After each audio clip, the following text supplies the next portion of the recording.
একদিকে গাজাবাসী বোমা বিস্ফোরণের কারণে শত শত মানুষ নিহত হয়েছে, আর অন্যদিকে আমরা মুসলিম হয়েও ঈদ উদযাপন করছি সেই বোমা ফাটিয়ে, আতশবাজি ফুটিয়ে আনন্দ উল্লাস উদযাপন করছি বোমা ফাটিয়ে। ফিলিস্তিনের গাজাবাসীরা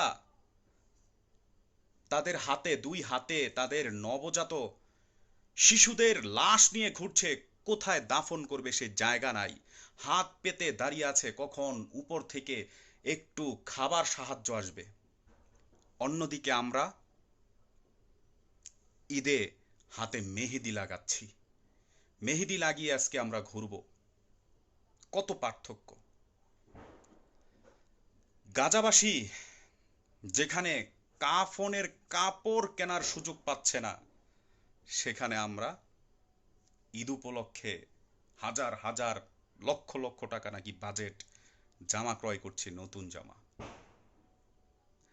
আমি এটা বলছি না যে ঈদ উদযাপন করবেন না, ঈদের আনন্দ করবেন না, একটা লিমিটেশনে থাকতে হবে। ওরা কিন্তু আমাদের মুসলিম জাতির ভাই। হাসরের ময়দানে আপনাকে আমাকে জবাবদিহি করতে হবে, একটা ইমানি দায়িত্ব রয়েছে আমাদের। অপরাধ আপনি যদি হাতে প্রতিরোধ করতে না পারেন, তাহলে মুখে প্রতিরোধ করবেন। মুখে যদি প্রতিরোধ করতে না পারেন, অন্তর থেকে সেই কাজটাকে ঘৃণা করতে হবে।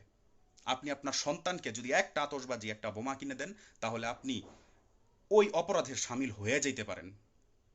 আল্লাহ মালিক, আল্লাহ ভালো জানে। সব ধরনের আনন্দ বাচ্চাদেরকে দেওয়ার দরকার নাই, নিজে উপভোগ করার দরকার নাই। এবারের ঈদে কিছু আনন্দ থেকে নিজেকে একটু বিরতই রাখেন না।